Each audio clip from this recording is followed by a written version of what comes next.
White Jesus wakes up in the morning and talks to God in American.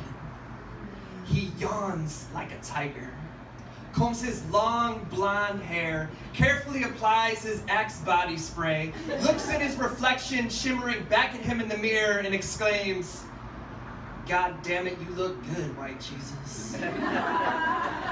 Gets through with his morning pep talk, looks at his red, white, and blue themed calendar and sees the reminder that tomorrow is his birthday. All right?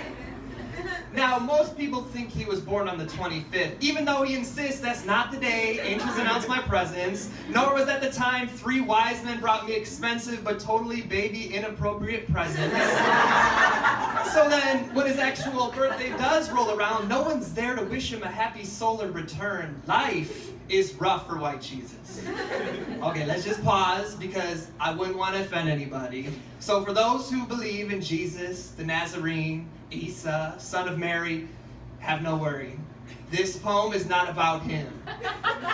As are all things, this is about a white guy named White Jesus. And White Jesus, we can realize, is a complete historical, fictitious creation. I mean, how could someone born in the Middle East come out looking like a blonde-haired, blue-eyed, white European looking dude?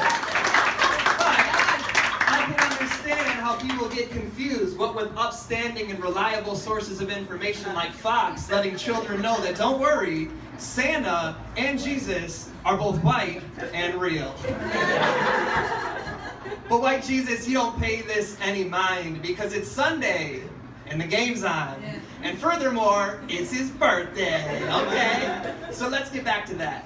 The birth of White Jesus was not immaculate. They didn't like the whole idea of a man not being required for conception. No, White Jesus is 100% the creation of men.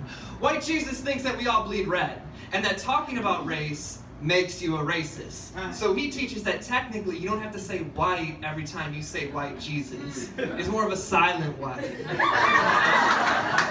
He says you only need to add a descriptor when you're trying to make someone else feel like an other, but can't we all just get along? Can't we just be human? Human like White Jesus? On plantations, enslavers would read biblical proverbs to justify the use of torture and whips they used to expose the flesh of backs. Each lash guided by the hand of a God who on Sunday all would be forced to worship and hear about how master must not spare the rod on servants. Scriptures reinterpreted to meet the needs of serpents, but let's be realists. White supremacist American values feel less religious and wholesome when the God you pray to looks exactly like those you suffocate in bondage. No, for this to work, Jesus has to be white, otherwise good Christian white folk might not feel so right if the God they pray to looks exactly like those whose blood and pain makes the products they use every day, things like gasoline, clothing, diamond ring. Oh, I jumped ahead a couple generations. I mean, tobacco, cotton, and sugar cane. No, for this to work, Jesus has to be white.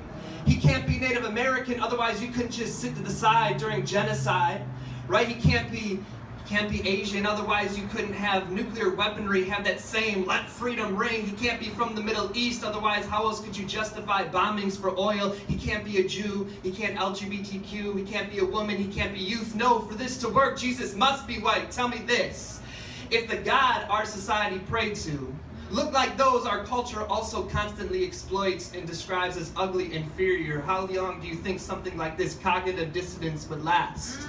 Either we would need to get a new God or we'd need to get a new system. And so it was. We got a new God. White Jesus was born and is continued to be adorned to this very day. But White Jesus, he don't even break a sweat. Checks his armpits one more time and has to admit he smells pretty damn good. And he feels good too. I mean, why stir things up when everything has been created to honor and benefit him? Thank you.